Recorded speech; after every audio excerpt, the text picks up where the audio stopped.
everyone, it's Leah. I wanted to get a video out today. I'm going to be talking about different types of triggers within our system and how we differentiate between different triggers. So bear with me, I'm going to be reading off of the computer to make sure I get all the information I want.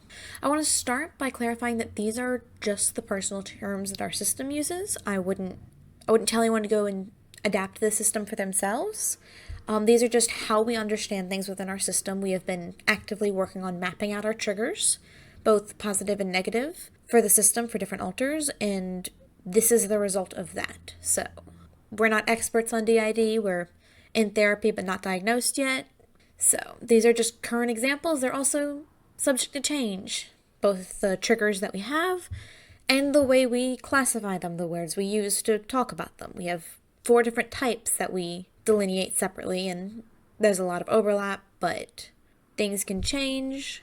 We are not a psychologist, we are not any kind of expert. But yeah, now that I've gotten all that out of the way, I'm actually going to start talking about what I want to talk about. So of the multiple types of triggers, the first one I want to talk about is engagement triggers. Engagement triggers within our system we use to refer to something that makes an alter wake up, essentially. Like if they're far from present or asleep, and if this trigger happens, they don't front, but they become present, they become aware, they wake up, but they don't force their way into front. It's not that extreme, it's just I want to pay attention to what's happening. Those can be anything from a specific person that this alter likes, a song that makes them feel like themselves, a conversational topic that they're passionate about, or even just something like clothing, accessory, a way that we style our hair. It can wake an alter up if it makes them feel more like them or something they're passionate about. A couple examples we have for that is sitting at this computer and opening either our editing software or even just YouTube. It makes me, Leah, be a little more awake because it's where I do most of my work. I spend 90% of my fronting time sitting here, so sitting here makes me more aware. For Belle, our little, even just talking about her. Even just talking about her is an engagement trigger. It doesn't make her front, but it wakes her up. She's being conversed about and she wants to know why and all that. Certain songs, both Autumn and James specifically, have songs that they consider theirs, that they enjoy listening to. And if they come on the radio or just happen to play off our Spotify playlist, that alter will wake up a bit more and vibe along to the song. For someone like James, being in a group exclusively of guys makes him more aware. It makes him want to front. It's more his environment. The next category I want to talk about is front triggers, which do have some overlap. A front trigger is essentially an engagement trigger on steroids. A trigger that is strong enough for an alter to instantly front and essentially shove the current fronting alter out of the way, into the back of the mind, or shut them down completely. Front triggers can overlap a lot with engagement triggers, depending on how intensely aware an alter is.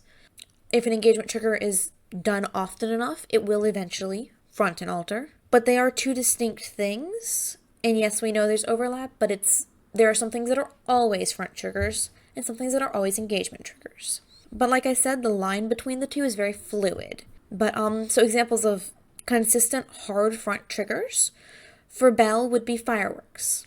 Whenever fireworks come on, Belle fronts. She takes control of the body. An alter or 2 might be around. Very rarely is it the person who's originally fronting. It is usually one of the alters who takes care of the kids. So when that specific front trigger of fireworks happens, it throws the entire system out of whack. As opposed to the engagement trigger of talking about Belle, which almost never makes her front.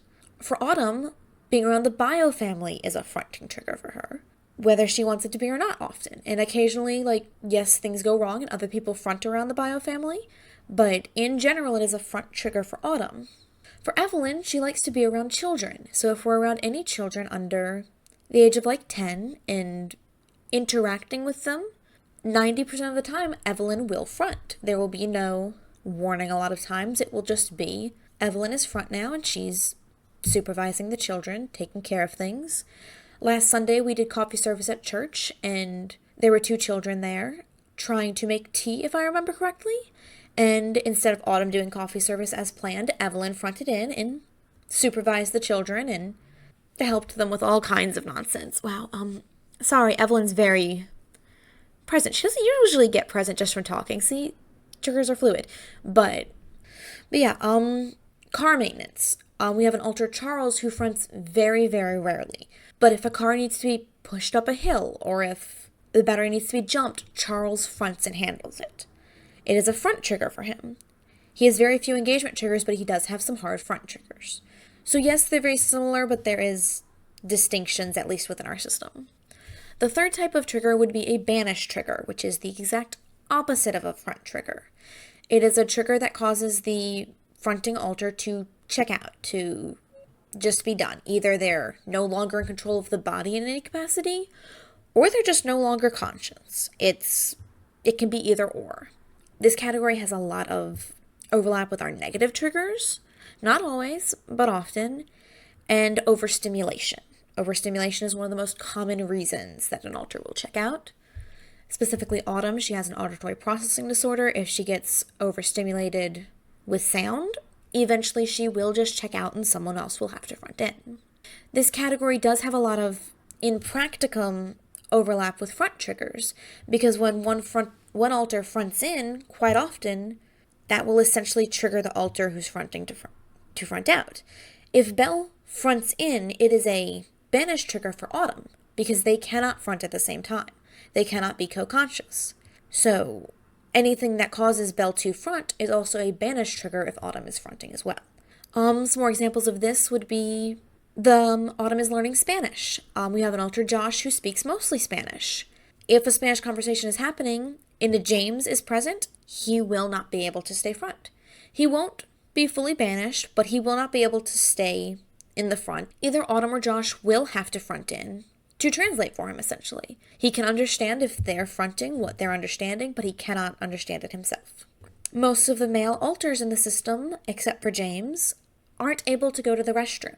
If they go into the restroom, either James or a female alter will front in, partly because the body is not what they expect it to be, and either they don't want to process or they can't process it or are in denial about that fact. So James has been fronting long enough and he has his own way of coping with that, with how he understands life, so it doesn't bug him. But for most of the male alters, if they go into the restroom, especially a public restroom and there's another woman in there, they're not around anymore. And something that overlaps very frequently both a front trigger and a banish trigger is being addressed. If I, Leah, am fronting and somebody tries to start talking to James, either accidentally or intentionally, very often, especially if James is aware, he will start fronting, which is both a front trigger for him and a banish trigger for me because I'm no longer being addressed. We all have ways of dealing with that because the body's name is Autumn and an alter's name is Autumn, but it does make it hard even in that instance of trying to stay present when you're not being addressed is very hard. It is almost always a banish trigger to hear a name that is not your own. It causes some issues if we're in an environment where maybe Autumn's fronting and there's a person named James around.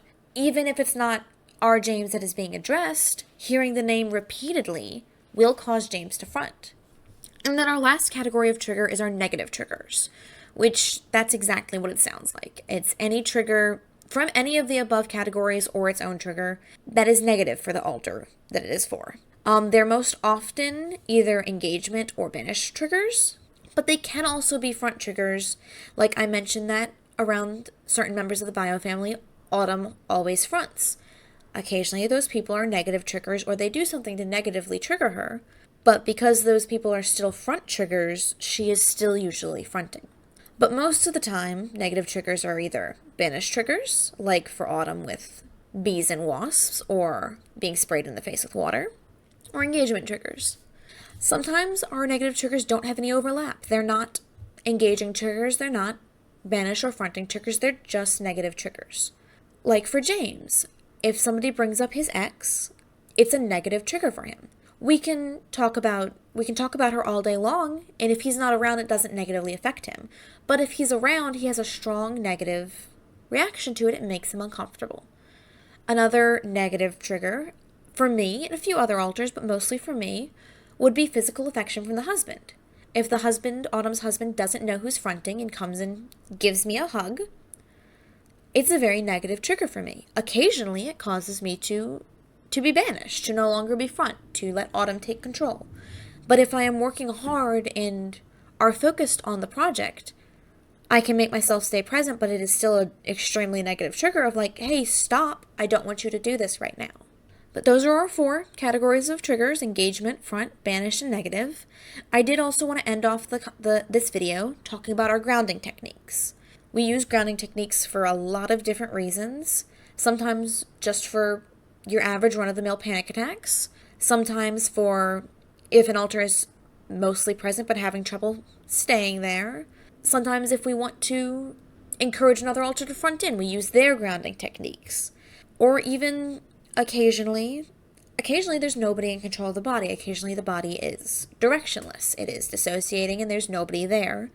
So either someone is in control enough to use a grounding technique, or we're able to communicate with the husband, or he just sees and he starts using grounding techniques. So there are a lot of different reasons why we would use them, and we have a lot of different grounding techniques for those different reasons.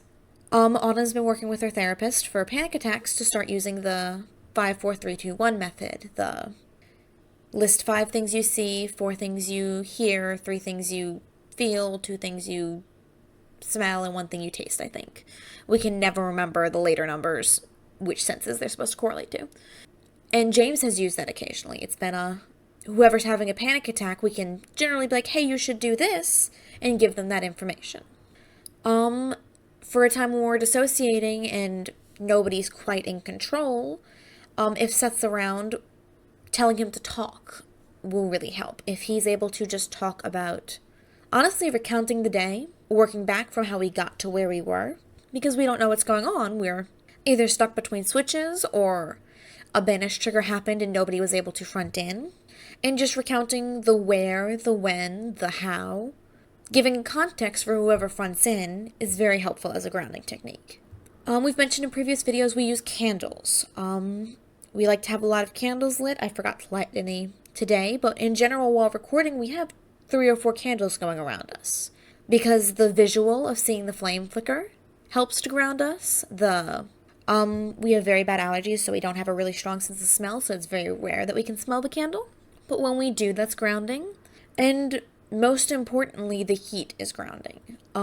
It's not something we do very often, but if we're struggling to switch, like stuck between switches, just passing the hand over the flame, nowhere near enough to burn yourself, but just enough to feel the heat, helps to ground, because it sends signals to the brain of, hey, you need to move now, and an altar will front in and respond to those signals. So it helps to ground like that. Hot mugs. We all have vastly different opinions of what to drink, what we drink, but for anyone, no matter what is in the mug, a hot glass mug is very grounding. The sensations of the heat is just calming and grounding. There have been a few times where we've just filled a mug with hot water, not with anything meant to be drank, just to have that sensation. And then lastly, a very minor grounding technique would be clothes, accessories. The wedding ring. I'm not wearing it because it is a grounding technique for Autumn. If I know that Autumn wants to front, we'll put it on. But it helps to ground, especially for her, to twist the ring. She twists it a lot. The sensation helps. For me, like, getting the hair helps me to ground. If my hair is styled or looks like James or Autumn's, it is more difficult for me to stay front. Things like that. And music. We listen to music very, very frequently. We have a bone conducting shocks headset, and we almost always have that on. Often while we're either recording or editing, or when we're out and about, and we use music to ground us. James has his own playlist. He's been watching Cobra Kai with Seth, and he's been just listening to the Cobra Kai playlist. He's enjoying that style of music. Autumn has her playlist, which is longer than any playlist has any need to be.